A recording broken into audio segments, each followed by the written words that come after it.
Buenas tardes a todos y todas. Bienvenidos al Ateneo de Jerez en esta tarde calurosa otra vez. Y gracias por estar aquí para escuchar a uno de los investigadores más rigurosos de Jerez, además de un buen amigo, Fernando Aroca. Entonces, simplemente darles la bienvenida. Cedo la palabra y después ya presento yo a Fernando. Muchas gracias a todos y todas por estar aquí. Buenas tardes. Bueno, pues hace una semana que estábamos compartiendo también este espacio en la conferencia de Paz y Bison, también una tarde memorable como seguramente vamos a compartir hoy.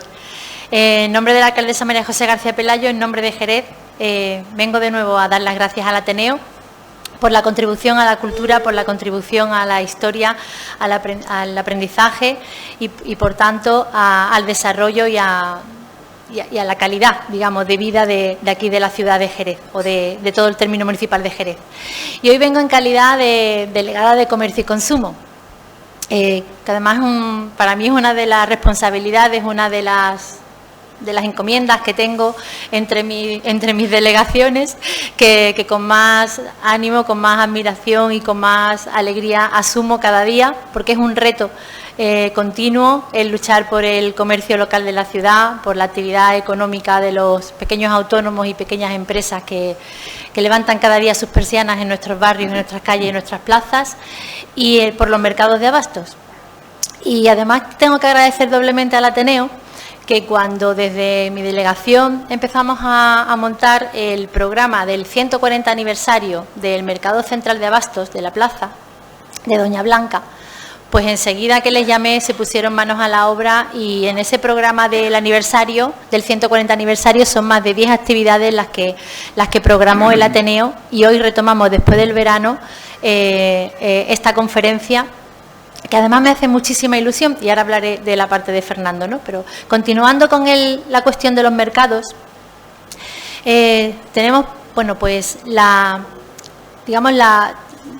satisfacción de estar viviendo el 140 aniversario de la inauguración de una pieza fundamental para la economía y para la sociedad jerezana, que es su mercado de abastos.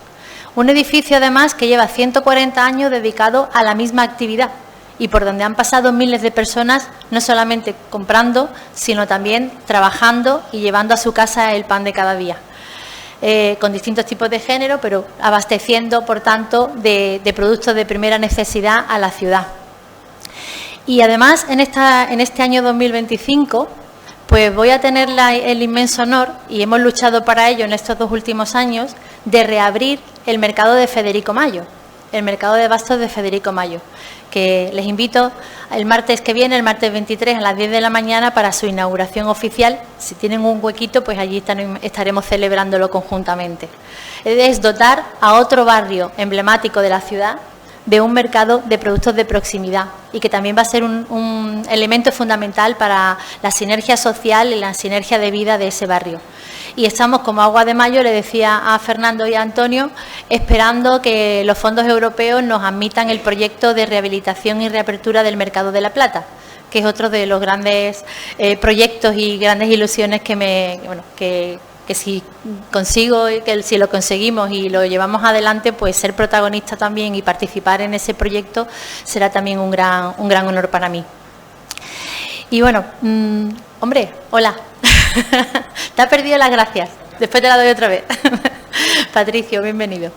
Y decía que para mí además es una doble satisfacción estar hoy aquí compartiendo y vamos a oír a Fernando Aroca, porque el doctor Fernando Aroca nos conocimos hace ya unos cuantos años también, compartiendo el claustro de profesores con también asistentes ilustres como Angelita y como Antonio, que están aquí entre el público. Y fuimos parte del claustro de profesores de la Escuela de Turismo, Relaciones Laborales y Trabajo Social de Jerez.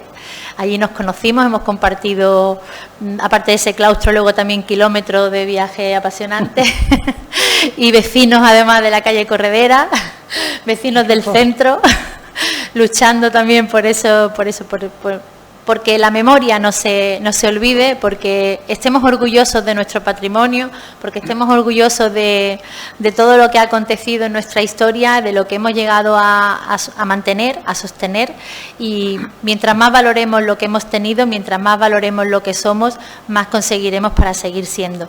Así que simplemente, bueno, pues que estoy muy feliz, de verdad, de compartirlo con vosotros. Muchísimas gracias, de verdad, por todo lo que estáis haciendo por Jerez, y a disfrutar de la conferencia de Fernando. Gracias.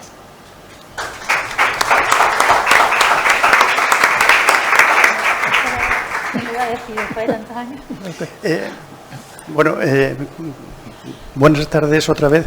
Me están indicando que les pida, por favor, que los móviles los pongan en silencio para que no haya interferencias y no suenen en medio de la conferencia.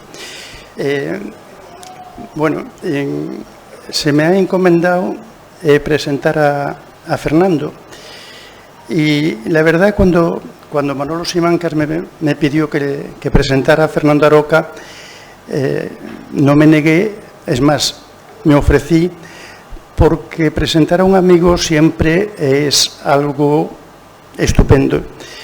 Fernando y yo nos conocemos desde hace muchos años, yo creo que hace más de 20 años, bastante más de 20 años, cuando compartíamos aquellos tiempos heroicos en que catalogábamos los bienes muebles de la diócesis de Cádiz con nuestra cámara Nikon al hombro, que todavía nos pedían diapositivas, que no nos admitían imagen digital, y claro, las diapositivas había que repetirlas 20 veces, pero bueno, lo sobrellevábamos con entereza.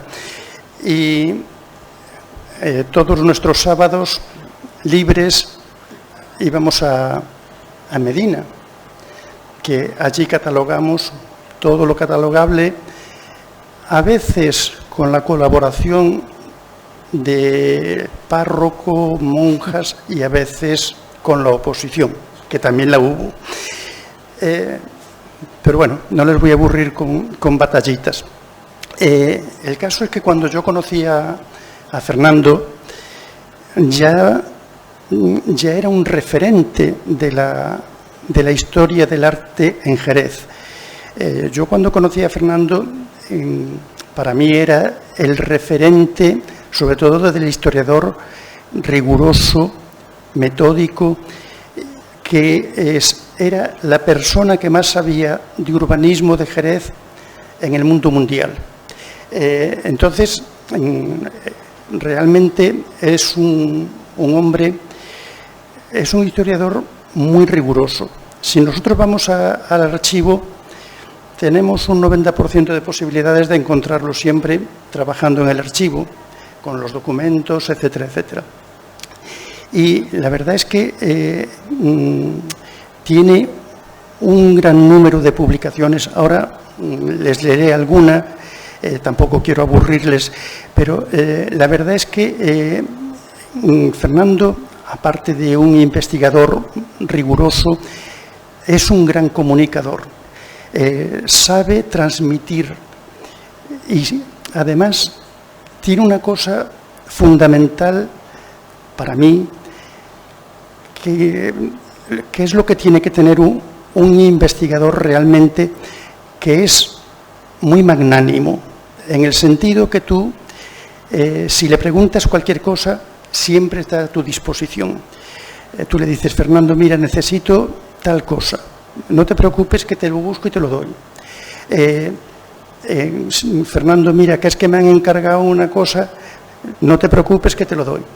Entonces, eso para mí es una de las cualidades más importantes que puede tener un investigador: saber compartir lo que se sabe. Y Fernando sabe mucho y lo comparte. Creo que eso es algo fundamental. Y además es buena gente, que me parece que no se puede. Hace tiempo leí una frase que decía: no se puede ser buen profesional si no eres buena gente. Y Fernando es buena gente y es un gran profesional. presentar un currículum siempre es bastante árido. Yo les voy a leer así un poquillo por encima.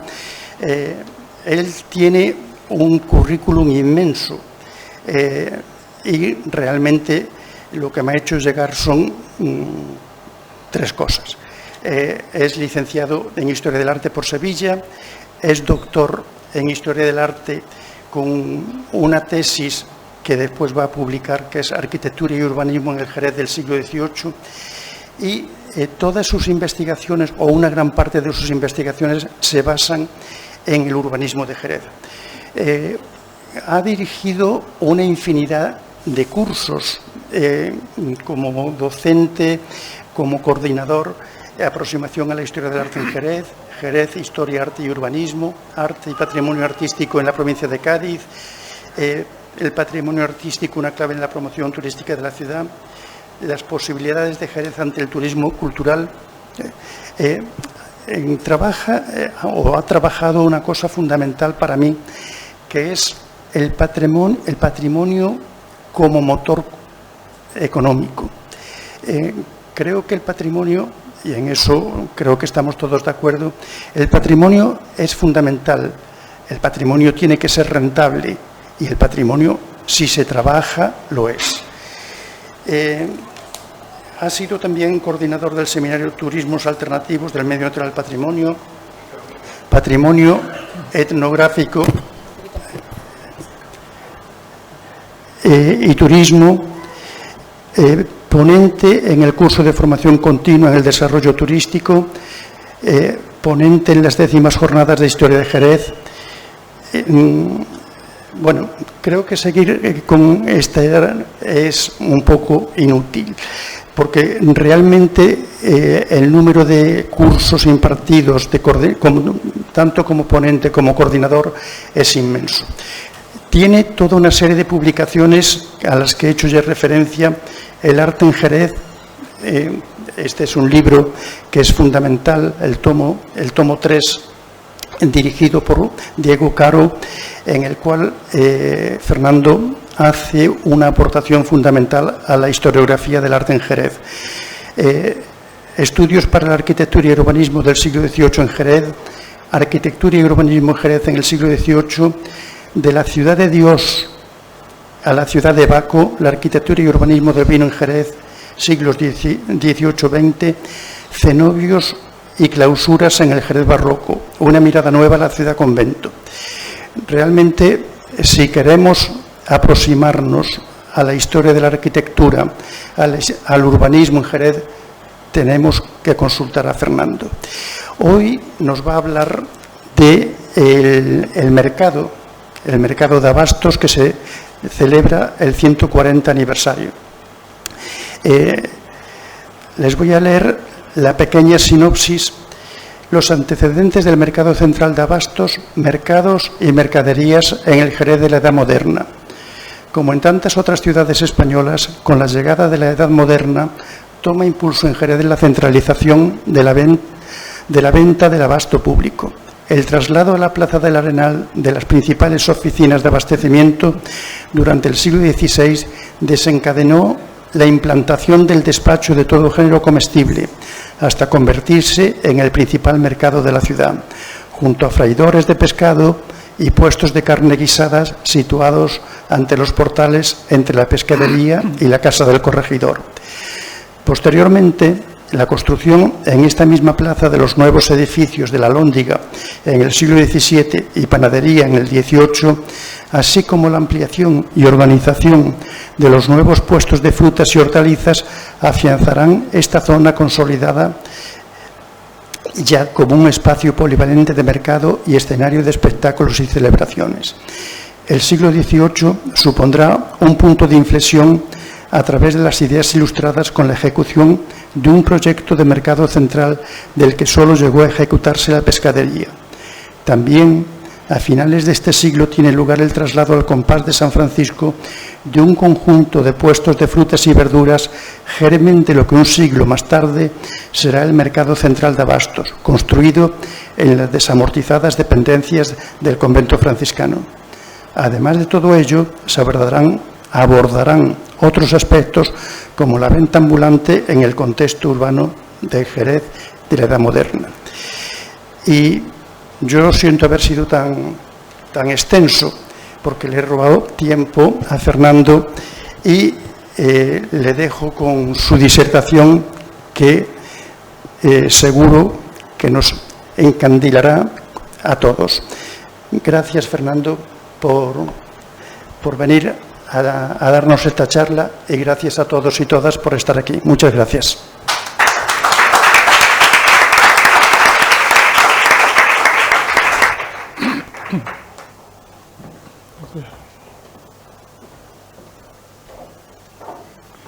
Bien, buenas tardes a todos y a todas. Doy las gracias en primer lugar al Ateneo por haberme invitado a participar en este ciclo conmemorativo del 140 aniversario del Mercado Central de Abastos.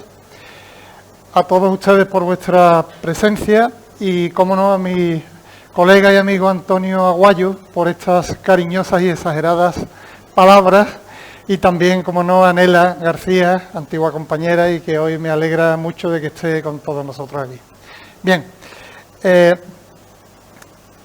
cuando se me propuso por el Ateneo abordar aportar algo a este ciclo conmemorativo, yo propuse una materia que verdaderamente no está muy tratada, que son esos antecedentes de lo que hoy nosotros estamos acostumbrados a realizar la compra a un espacio unitario donde hay muchos puestos de distintas clases, o bien a centros comerciales, supermercados. Pero ¿cómo era la situación antes de llegar a este mercado organizado que verdaderamente fue un anhelo, ¿no?, durante muchos siglos, hasta que a finales del siglo XIX no se materializa a través de este espacio? Bien, pues durante la Edad Media existían una dispersión de espacios. Todavía el nomenclator de callejero de la ciudad pues nos remite a esos mercados medievales, como por ejemplo esta Plaza del Mercado, donde pues, estuvo durante un tiempo la mayor actividad mercantil de abasto de la ciudad, o bien esta otra, fíjense en el nombre, berceras, vendedoras, mercaderes, todos esos nombres, por todos esos nombres era conocida la Plaza de Plateros, donde durante también muchos siglos fue la actividad el centro comercial más importante de la ciudad. Esto vamos a ver que subsiste incluso hasta prácticamente el siglo XIX, la venta de una serie de productos, sobre todo productos especializados, ¿no? La sedería, todas las tiendas de mercería, seda y demás estaban localizadas en esta zona de la Plaza Platero. Tenemos después la pescadería, otro centro importante que estaba ubicada originalmente en un espacio que hoy ocupa parte del convento del Carmen. También las carnicerías. En Jerez había durante la Edad Media a finales, sobre todo en la Baja Edad Media, 3 carnicerías, una situada en la Plaza de Peones, que tenemos aquí, otra junto a la Puerta de Santiago, que fue trasladada en 1494 a el conocido como Arenalejo. El Arenalejo era la actual Plaza de Santiago. En ese año, 1494, se traslada esa carnicería, y una tercera, que estaba en el arrabal de San Miguel, construidas entre 1434 y 1435. Esta carnicería estaba ubicada en parte de lo que fue el convento de San Agustín. Todavía nos queda el claustro y algunas otras dependencias. Estas 3 carnicerías se mantuvieron durante un cierto tiempo, hasta que a principios del siglo XVI se trasladan a la Plaza del Arenal. Básicamente en la carnicería de San Miguel, por su importancia, se traslada en 1534 y se incluía también el matadero, o sea, ese espacio para donde se mataba el ganado para el consumo. La carnicería y el matadero estaban asociados, ahora vamos a ver a través de unas vistas aéreas donde estaban situadas todas esas estructuras. Las obras de la nueva pescadería fueron también iniciadas en 1565. Una vez que se traslada la carnicería de San Miguel a la Plaza del Arenal, mantienen su actividad la de la Plaza de Peones y la de Santiago, hasta que poco a poco va desapareciendo la de la Plaza de Peones y se quedan solo esas dos, de San Miguel y Santiago, o sea, la de la Plaza del Arenal y Santiago. ¿Dónde estaban ubicadas todos estos elementos que estamos comentando? Pues aquí tenemos una foto aérea. Prefiero traer esto a no un plano porque es más fácil en distinguir. Estos edificios estaban ubicados en esta parte, donde hoy se halla el edificio de los Arcos, que después veremos que ocuparía la Alhóndiga y la panadería. Aquí estaba situado el matadero y la carnicería. Esta foto está tomada antes de la construcción del edificio de sindicatos, que hoy es una de las grandes notas disonantes de la Plaza del Arenal, como vamos a ver después, urbanísticamente hablando, claro.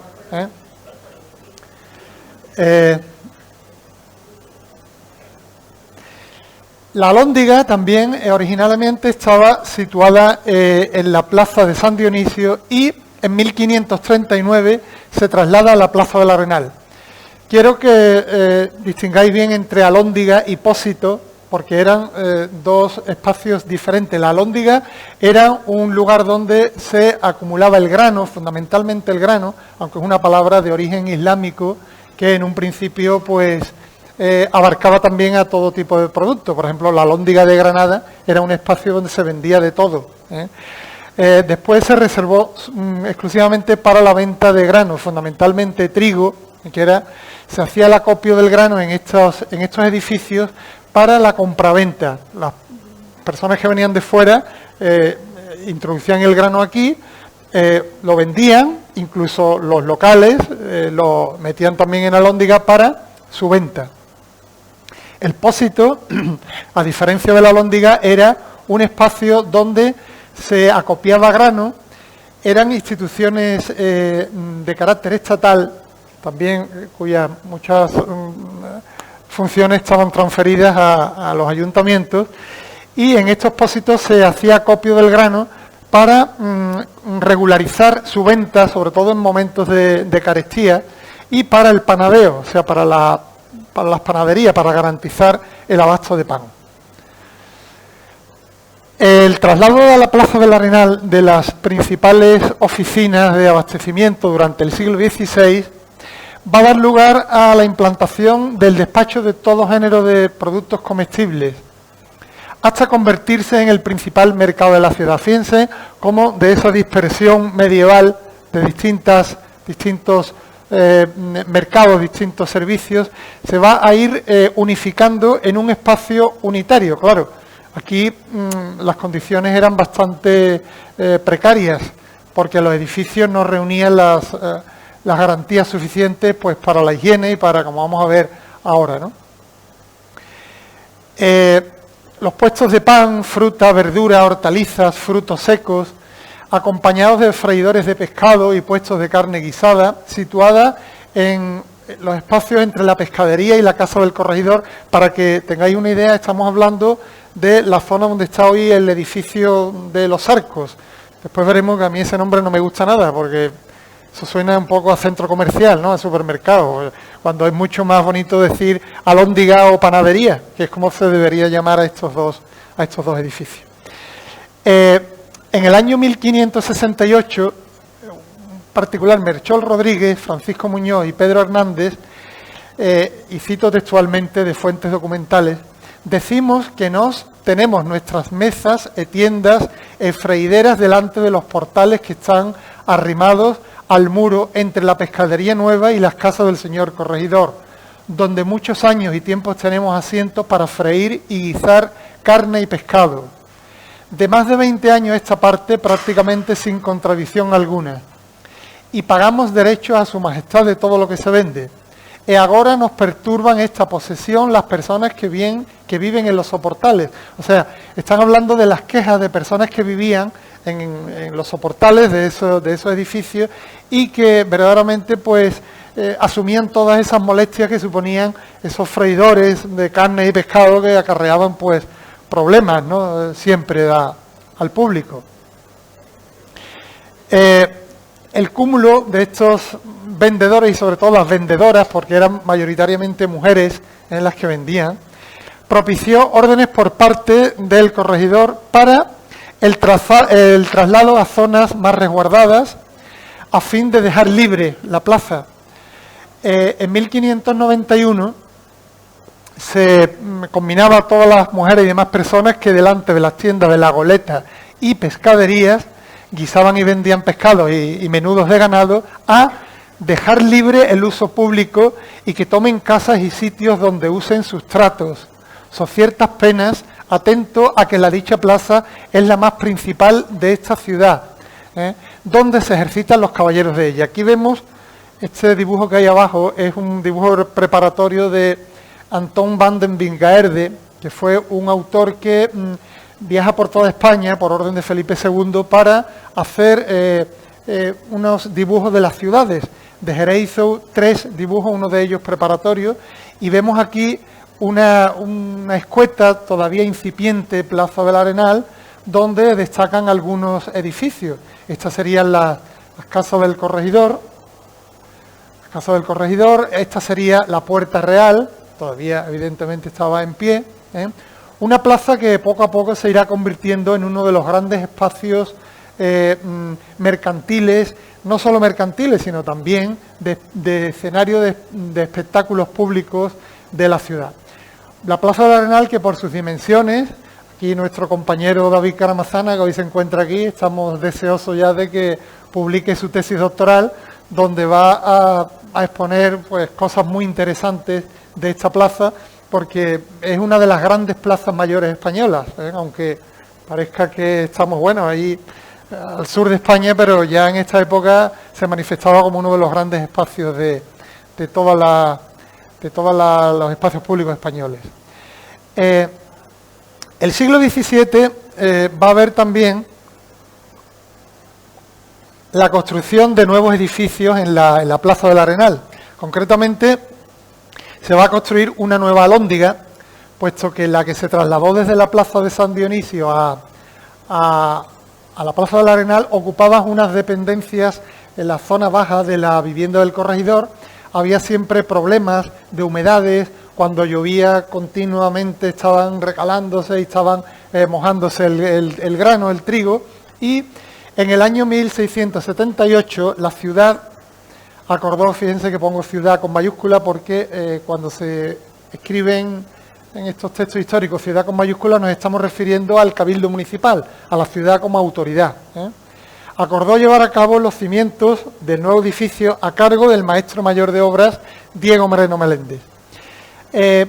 Tardó varios años, puesto que finalmente se inauguró en 1683, como queda constatado en esta lápida que hoy podemos ver. Si ustedes se dan una vuelta por la Plaza del Arenal y ven en el edificio la Alhóndiga y la Panadería, encontrarán 2 lápidas, una que hace alusión a la conclusión de la Alhóndiga y otra a la de la Panadería, cada uno de los edificios correspondientes.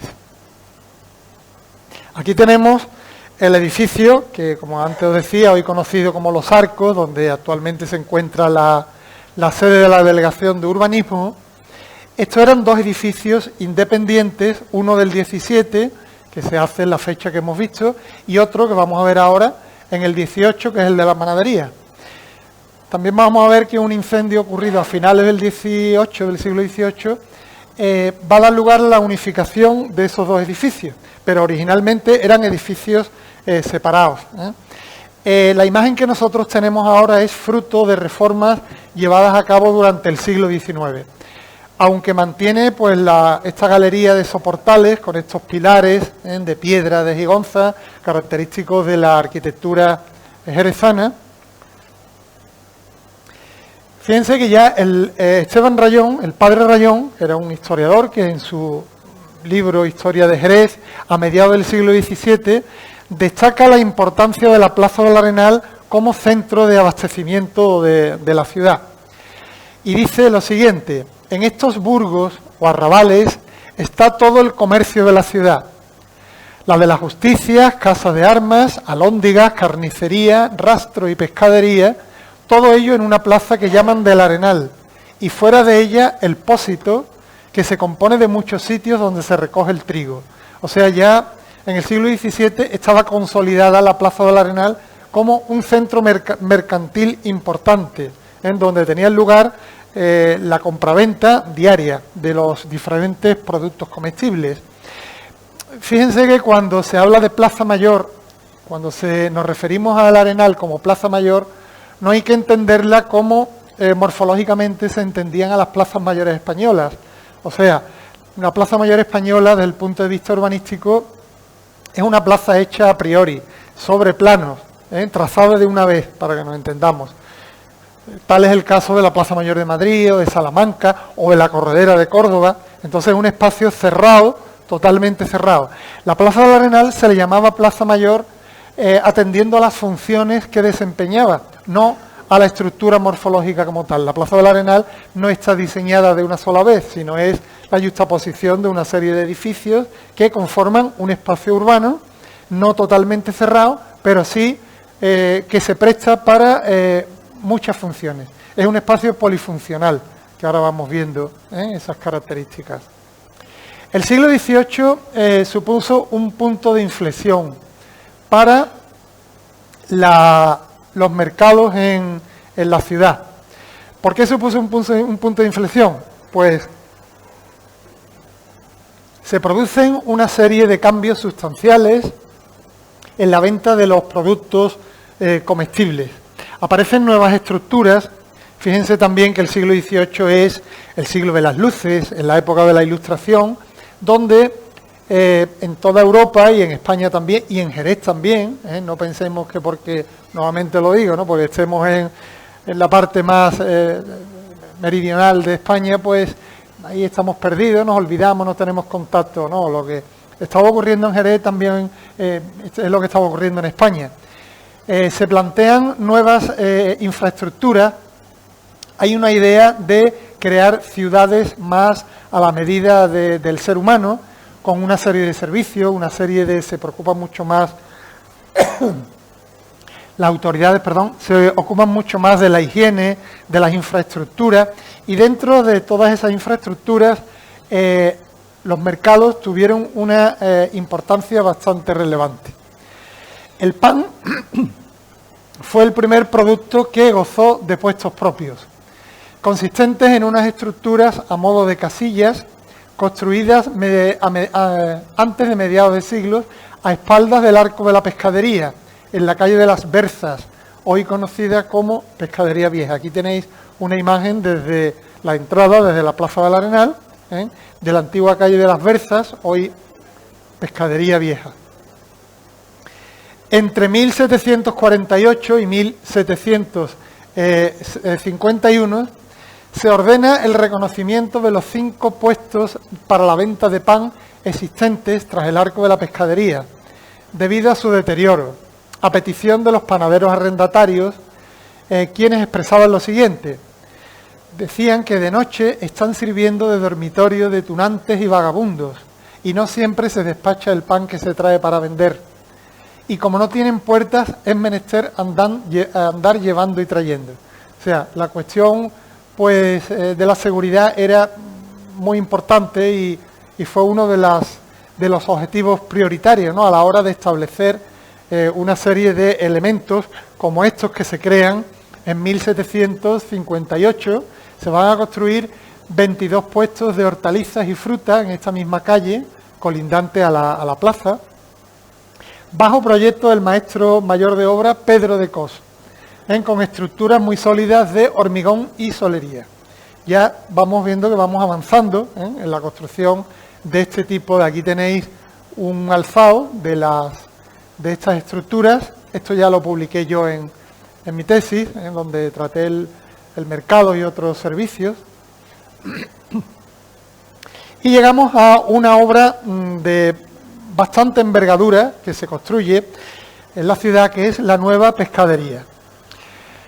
La fabricación, venta y la regulación del precio del pan fue un objetivo prioritario para los regidores jerezanos, que dio lugar a un nuevo edificio destinado a el pósito y la panadería.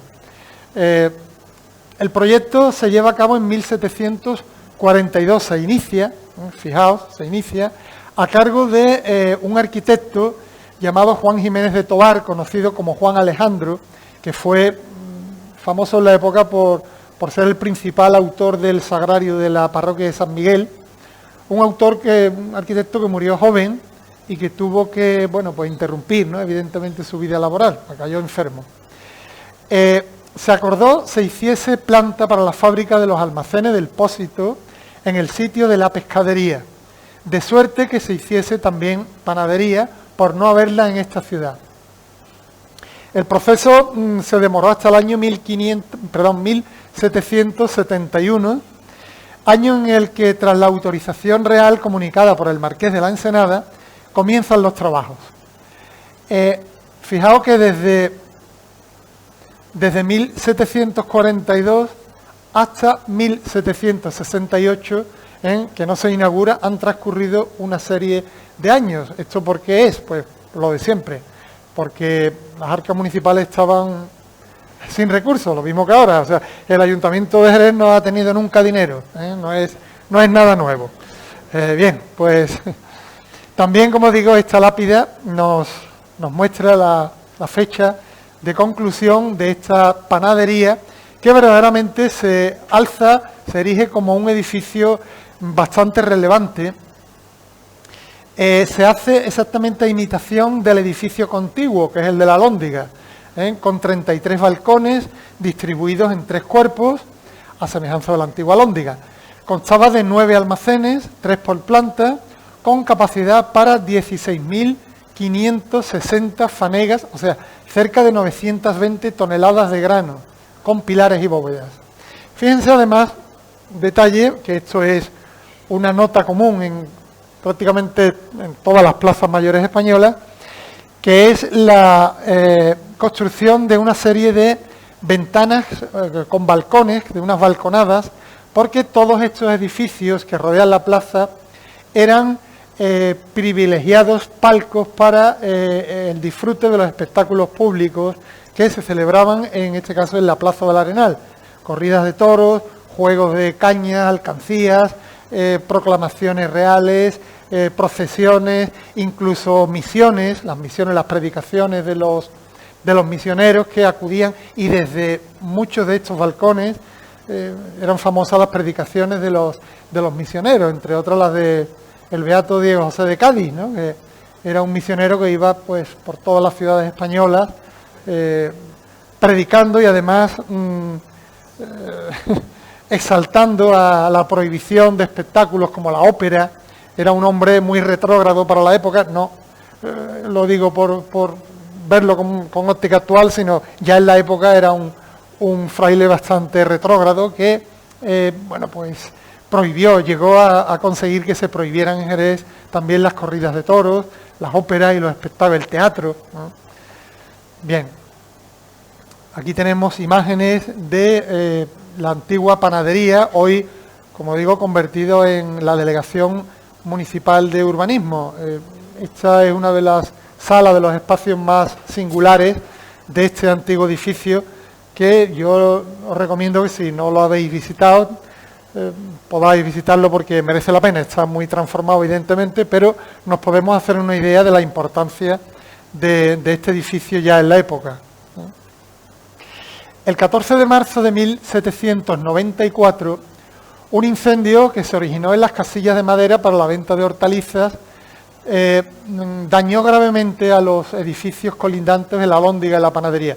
A este es el incendio al que antes me refería, y precisamente, según recoge Trillo y Borbón en sus crónicas sobre Jerez, este incendio lo provocó una persona invidente que tropezó con una de esas freideras que había en la Plaza del Arenal y propició ese incendio a las casillas que rápidamente se propagó, ¿no?, hasta estos edificios.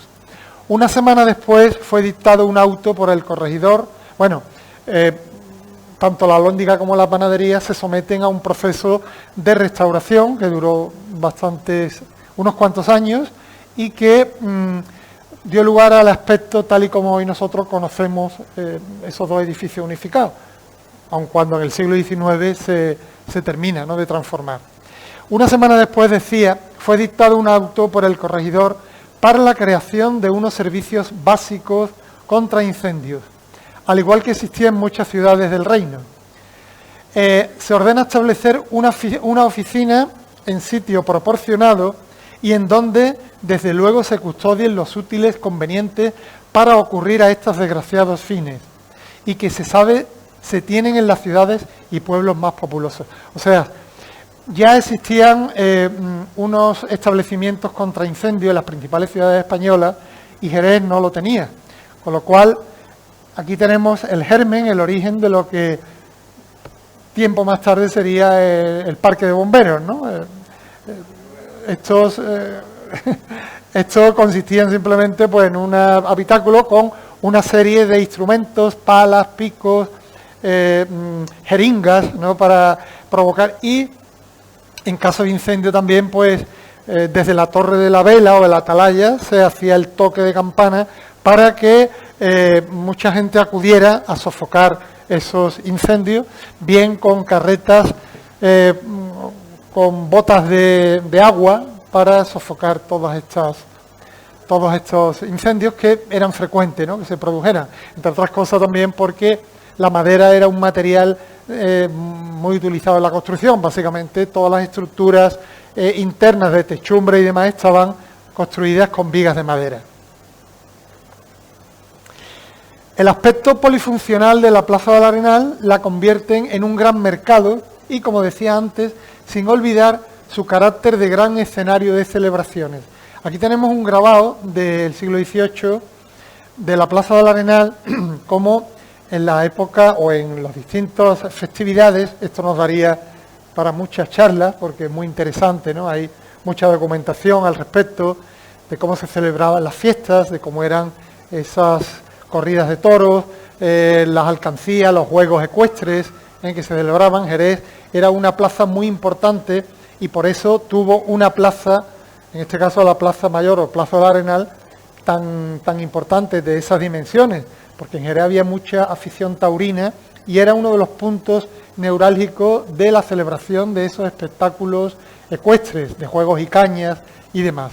Fíjense cómo aquí aparece, este sería el edificio de la Alhóndiga y la panadería, que aparece engalanado y totalmente repleto de público.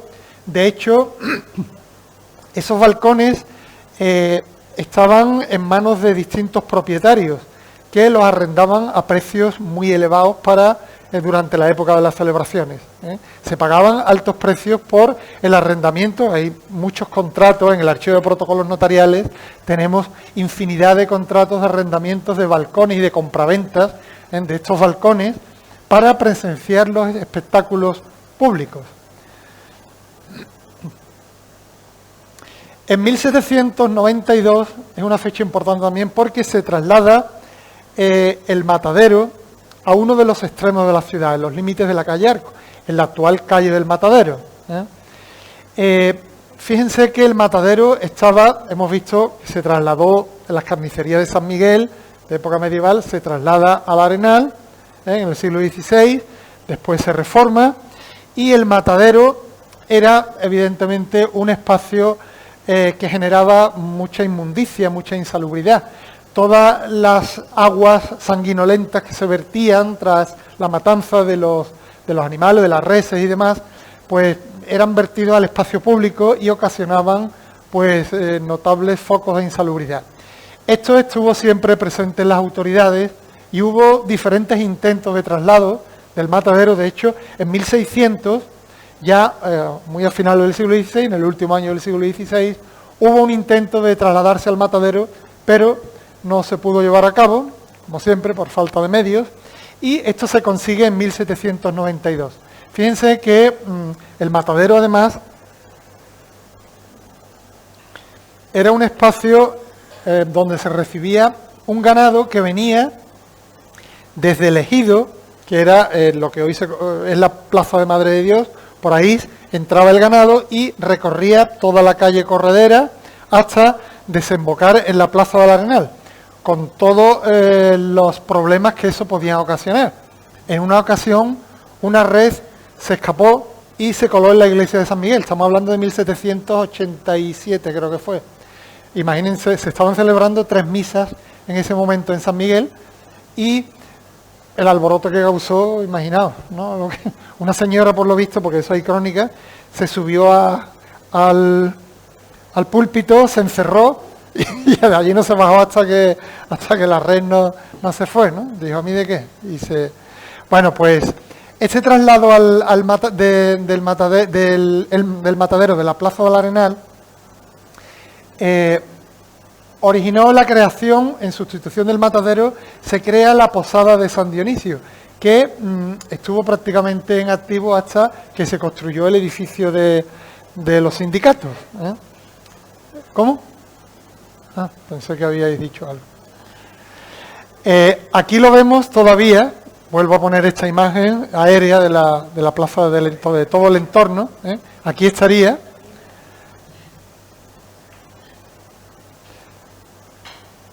Esta otra imagen es prácticamente la misma, pero con la adición de estos edificios horribles, como es el edificio de sindicato, el no menos horrible de la Caja de Ahorros. Todavía no estaba el siguiente edificio horrible del Banco de Santander, ni tampoco este otro, ¿no? Y bueno, estos edificios desvirtúan la plaza. Es una pena, pero bueno, por lo menos pudimos conseguir que se mantuviera el edificio de la Alhóndiga y Panadería, que hubo un proyecto de trasladar aquí el ayuntamiento también, con prácticamente la desaparición, la destrucción de este edificio. Felizmente esa idea no se llevó a cabo y hoy no había dinero, y menos mal que muchas veces la falta de medios económicos garantizan el mantenimiento del patrimonio, ¿no?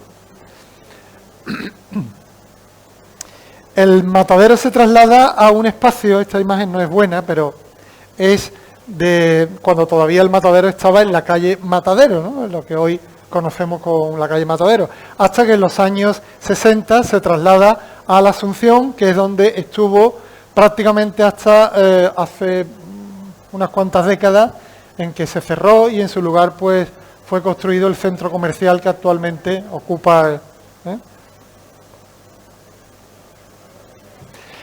Bien, a partir de la segunda mitad del siglo XVIII comienzan a plantearse en España el traslado de los mercados de las plazas mayores o principales de otras zonas. En Jerez también vamos a ver que esto tuvo lugar. De hecho, las plazas mayores dejan de ejercer las funciones, esa polifuncionalidad de antaño, para convertirse en espacios más recreativos.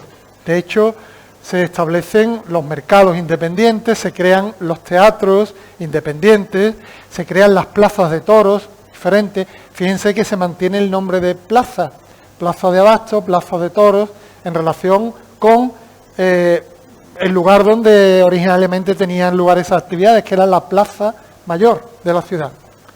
En Jerez surge una propuesta en 1780 para la creación de un mercado de frutas, verduras y hortalizas en el Compás de San Francisco. Pese a que algunos puestos fueron instalados, el convento reclamaba el desalojo de aquel espacio que consideraban de su propiedad. Ya en 1790, el corregidor José de Aguiluz ordena lo siguiente: hágase saber a todas las personas que se ocuparen en vender frutas en la Plaza Mayor del Arenal, que para hacerlo hayan de ir a incorporarse con los demás que están en el Compás de San Francisco. O sea, estamos ya despejando la Plaza del Arenal para convertirla en un espacio mucho más lúdico, más de recreo, de esparcimiento de los ciudadanos. Aquí tenéis una imagen de lo que era el Compás de San Francisco, la actual Plaza Esteve, antes de la construcción del edificio que hoy, bueno, pues convierte a la plaza en un espacio prácticamente rectangular. Antes tenía esta forma casi triangular.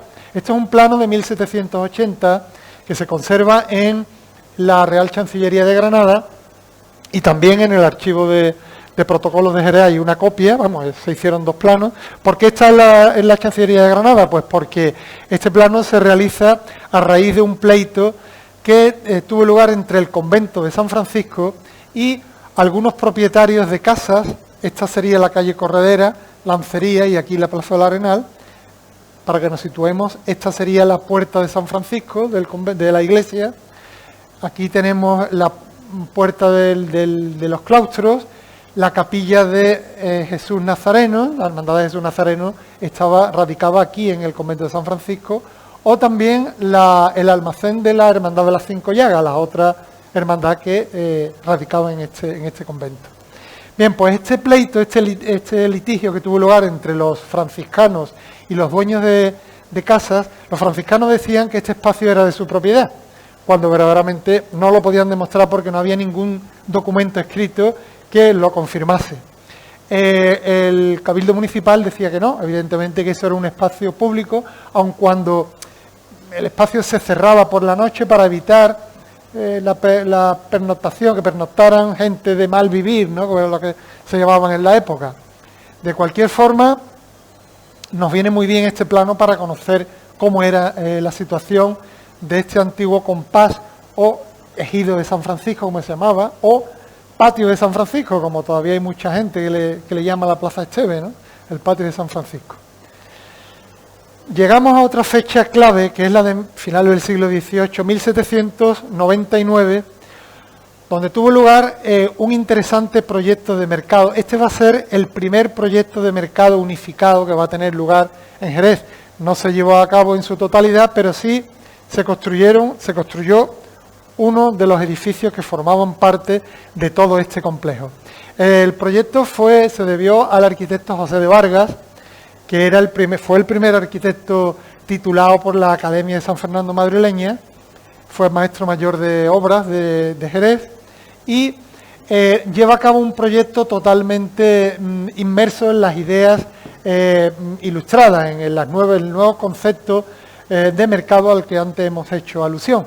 Fíjense que el proyecto fue bastante ambicioso. Para que nos situemos, estaba ubicado a espaldas del edificio de la Alhóndiga y la Panadería. Esta sería la Plaza del Arenal, esta sería la calle de la antigua pescadería o calle de las Berzas, y esta sería la calle Pozuelo. Aquí la Plaza Monti, actualmente. Era un complejo donde se establecían una serie de puestos en toda esta zona. Esta zona estaba destinada a los puestos de verduras y hortalizas, consistentes en 3 calles, en torno a las cuales se organizaban todos estos puestos, que eran antecedidos por unas galerías perimetrales para resguardarse en época de lluvia. Estas galerías estaban aquí las vemos, permitían, como digo, a los transeúntes resguardarse en época de la lluvia.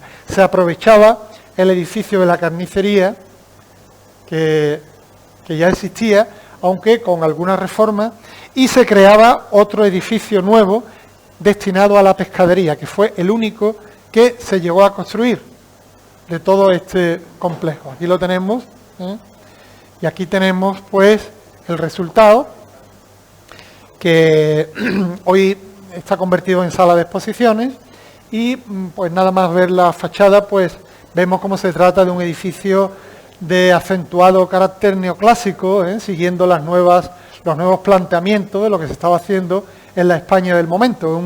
Incluso el interior, ¿no?, compuesto por una serie de naves muy espaciosas. Además tenían una serie de pilas para el agua que permitían pues organizar todo el espacio siguiendo un riguroso sistema de sanidad, ¿no?, de limpieza. Aquí lo tenemos. Esto como nota curiosa para que veáis qué tipo de pescado se comía en la época. Bueno, pues lo mismo que ahora. Esto es una relación de 1770 y aquí vemos desde pescadillas grandes, bicas, brecas, lisas, cazón, morralla, lenguados, rubios, chocos, pescadillas gordas, calamares, albures, nuevamente cazón, sábalos, por aquí también salmonetes, pescadillas grandes, no sé, calamares también, bueno, en fin, todas estas. No, estos son las cantidades, esto es de una relación que hay para establecer precios y medidas de lo que cada uno podía vender y demás. Bien, no nos debemos olvidar también que junto a toda esa agrupación ya de la mercadería, ¿no?, existía también la venta ambulante, una venta ambulante que estaba prácticamente pues por toda la ciudad.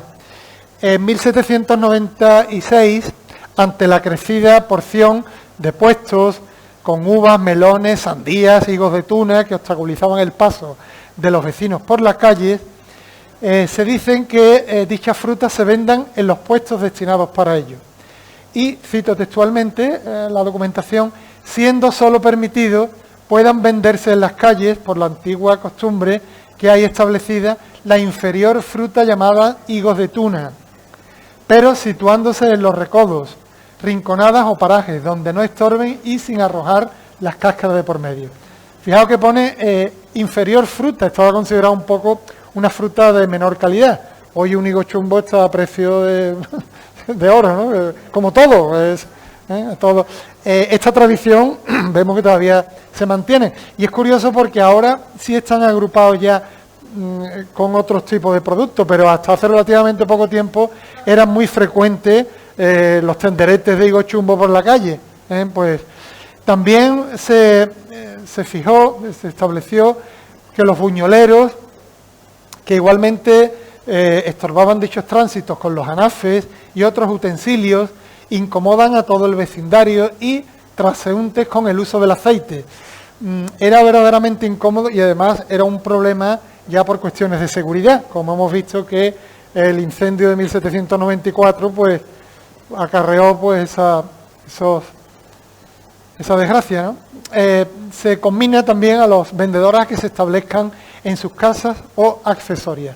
Tenemos aquí los antecedentes pues de los famosos churros de Jerez, que tienen fama porque verdaderamente son de bastante buena calidad.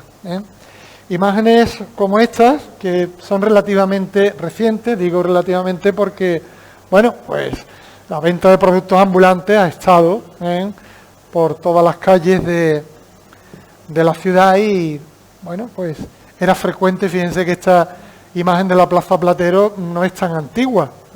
Aquí vemos cómo todavía existe, o ya existía la tienda esta de Pozo, ¿no?, de Franco Pozo. Y esta señora que está aquí vendiendo, ahora mismo están agrupados ya en el entorno de la Plaza de Bastos, que, hombre, yo verdaderamente defiendo, por supuesto, y que cada uno se gane la vida como pueda, ¿no? Pero la imagen que dan muchas veces esos puestos echa para atrás, porque no reúne las condiciones higiénicas que deberían, y eso, sobre todo, los visitantes les llama mucho la atención, ¿no? Hombre, sobre todo también cuando venden caracoles, que los caracoles es algo que los extranjeros no asimilan mucho, ¿no?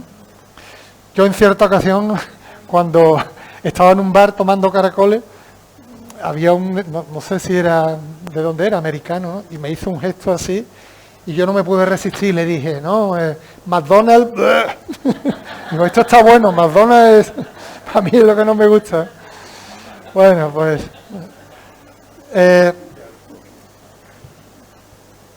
otra imagen, ¿no?, que también la recordamos todos, antes de...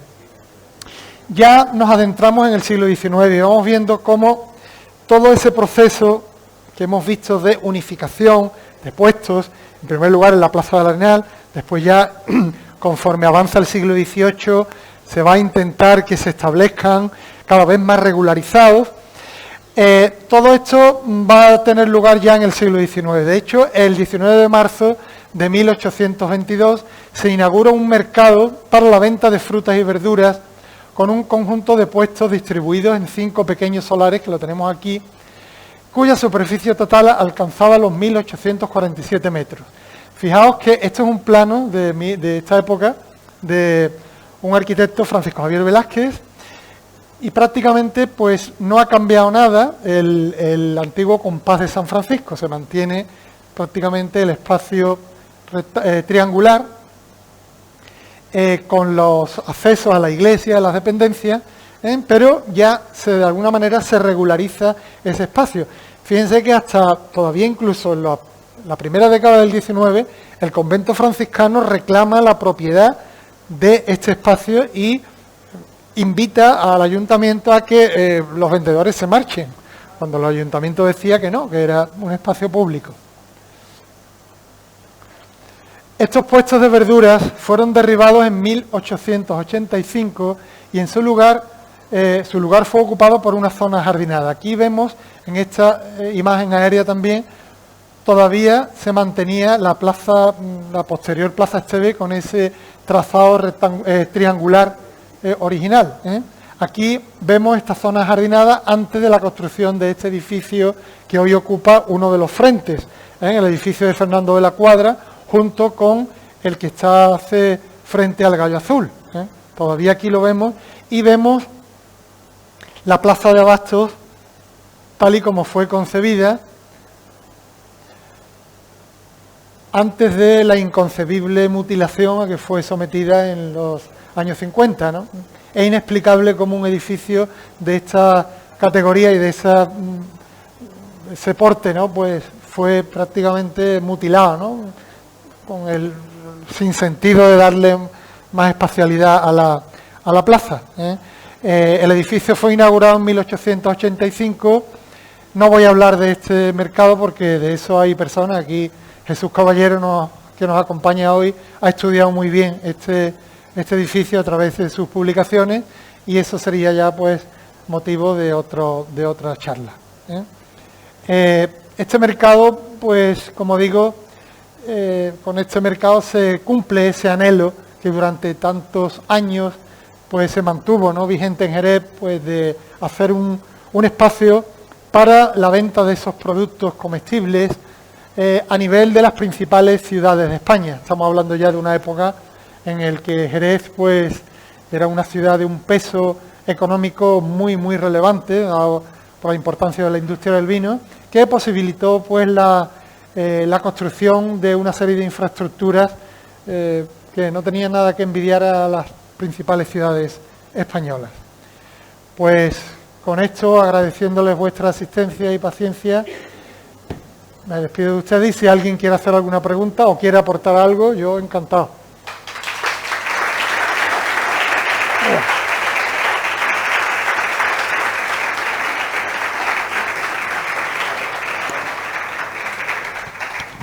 Bueno, pues, aparte de darles las gracias, ¿no?, también porque cuando nos pusimos en contacto se ofreció, nos propuso esta conferencia.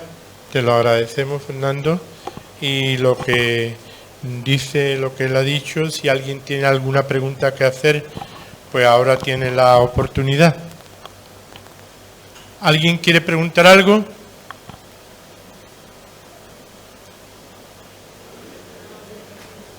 Nada, se sabe todo ya. Qué bien. O todo ha quedado aclarado o no había enterado de nada. No, yo creo que... Sí. Vamos a ver.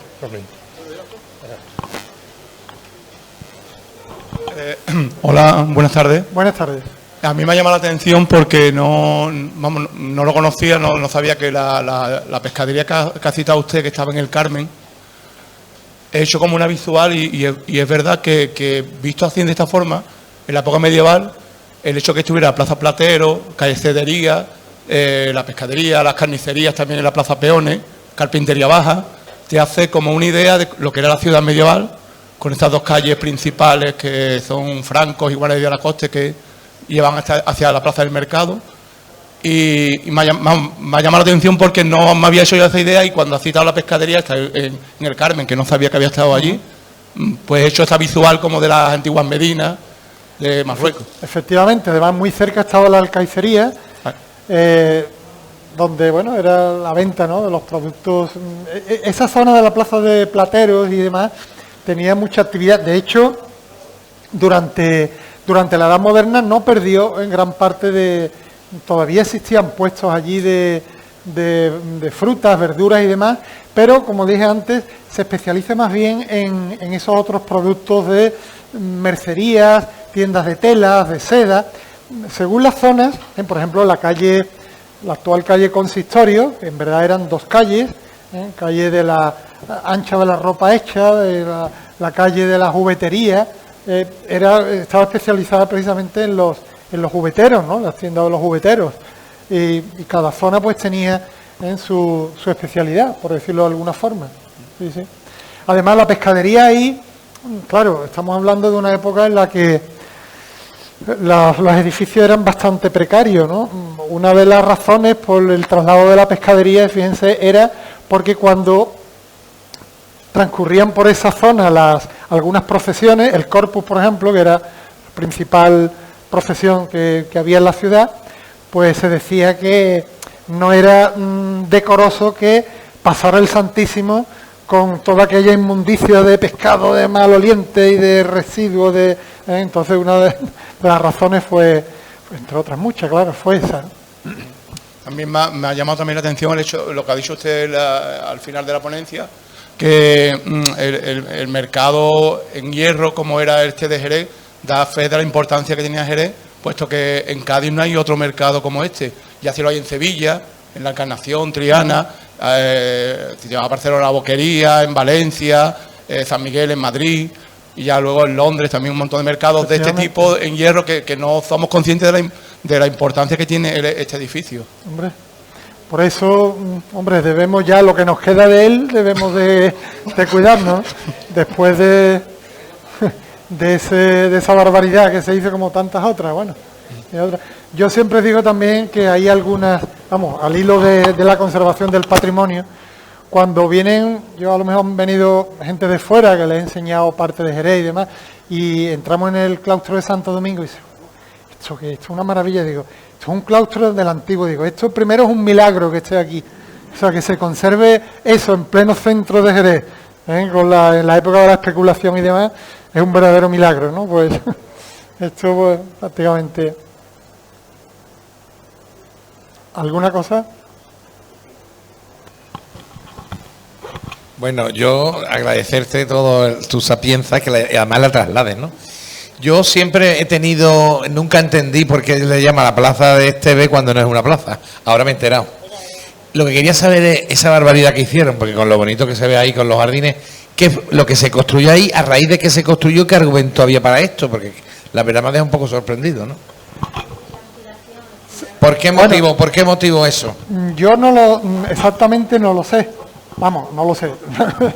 El motivo era dar más espacialidad a la plaza, pero es que después resulta que te construyen un edificio delante, que es el edificio de Eliara, que hoy, ¿no?, que desde el punto de vista arquitectónico es una obra muy interesante, pues de Fernando de la Cuadra, es una obra racionalista, pero claro, pero es que nos ha privado de un espacio, ya que también, bueno, pues se cometió la tropelía, ¿no?, con las desamortizaciones de la pérdida del antiguo claustro, dependencia de San Francisco, que es donde está ubicado el mercado, porque ese mercado se podía haber hecho en otro espacio y hoy hubiéramos tenido un mercado de abastos bueno y un convento de San Francisco con su claustro. Las desamortizaciones fue otro de los grandes errores urbanísticos, desde el punto de vista urbanístico, que se cometieron, porque la desamortización, como ya todos sabemos, no supuso ningún beneficio, sino el dinero pasó de unas manos a otras a costa de la desmembración de, bueno, pues de conventos, de hospitales, de iglesias. Entonces, claro. Si me permiten, estudiando también un poco e investigando para el 140 aniversario del mercado, después de la Guerra Civil Española, la escasez de productos y por lo tanto también la pobreza inmensa en la que estaba sumida el país, hizo que los puestos que ocupaban el espacio del mercado de abasto pues estuviesen muy reducidos, es decir, que se quedara prácticamente vacío o medio vacío. Por lo tanto, ese espacio, en teoría, pues ya empezaba a sobrar, ¿no? Entonces, es verdad, a mí personalmente también me duele muchísimo cuando vi esas imágenes del edificio que podríamos llegar a tener hoy en día, ¿no? Porque es verdad que con el concepto que tenemos hoy, ese espacio vacío se hubiese podido utilizar para exposiciones, para actividades culturales, es decir, para otras actividades, pero claro, en el contexto de la época, en los años 50, pues la administración de aquel momento pues llegó a tomar esa decisión, ¿no? De también el mantenimiento, porque el estado en el que estaba el edificio, por imágenes de aquella época, por fotografías de la época, era un estado prácticamente ruinoso, el tipo de persianas que tenía, la techumbre. Hoy por hoy ese edificio, lo que queda, que vamos a pelear por él con uñas y dientes, el mantenimiento que conlleva y el estado de la techumbre, que es lo más delicado por las intervenciones también que ha habido a lo largo de los años, que sabéis que inicialmente era descubierto por la parte central. Sí, sí, sí. Se puso una segunda cubierta, la unión de la cubierta original con la segunda cubierta nos provoca muchísimas fisuras y en época de lluvias y de dana pues lo pasamos un poquito regular. Ahora tiene que haber otra intervención dentro de poco. En fin, que parte de las decisiones que se tomaron, entiendo, en aquel momento de derribar la mitad del edificio vino por ese motivo, por esa causa, ¿no? Pero es verdad que hoy sería una de las grandes joyas el tenerlo mitad exposición y espacio cultural, mitad el comercio. Gracias. Hombre, es cierto que el concepto de patrimonio que hoy tenemos y todavía se siguen cometiendo muchísimas barbaridades, ¿no? Hasta, fijaos que la iglesia de San Pedro, la original, se derribó en los años 80, o sea, prácticamente nada, ¿no? Hace nada. Y cosas como la iglesia de la Victoria, también la iglesia de la Victoria, casi la mitad se vendió para hacer los pisos que están pegados, y eso hace relativamente poco tiempo, ¿no? O sea que estamos hablando ya de una época en la que supuestamente tenemos una conciencia del patrimonio diferente, porque claro, hombre, que en el siglo XIX se derribaran las puertas mayores de las principales ciudades españolas para esos programas de ensanche, pues no está justificado, pero era comprensible teniendo en cuenta pues las condiciones, ¿no?, higiénicas de las ciudades y demás, y el concepto, ¿no?, de urbanístico de la época. Pero claro, que en unos años 70 y 80 del siglo XX se pierda el patrimonio, eso es bastante más preocupante, ¿eh? Y todavía que en 2025 se planteen cosas, y lo siento, Nela, pero no tengo más remedio que decirlo, no nos podemos permitir que en un espacio urbano como el Arroyo coloquen ese monumento que pretenden colocar, que a todas luces es una auténtica barbaridad. Es una auténtica barbaridad. Y yo espero... Y yo no pertenezco a ninguna comunidad laicista ni nada. Estoy hablando desde el punto de vista de una persona que le gusta el patrimonio. Ni doctor ni nada, a mí ya eso me da igual. Simplemente una persona que se preocupa porque su ciudad pues mantenga por lo menos unos cánones y pueda ser una ciudad habitable. Lo mismo que con las viviendas turísticas. Señores, que no convirtamos Jerez en un parque temático, que Jerez tiene que crecer y tiene que ir adelante pues por otros cauces, no solo por un turismo masivo y por un turismo que no nos beneficia en nada. Bueno, pues creo que con esto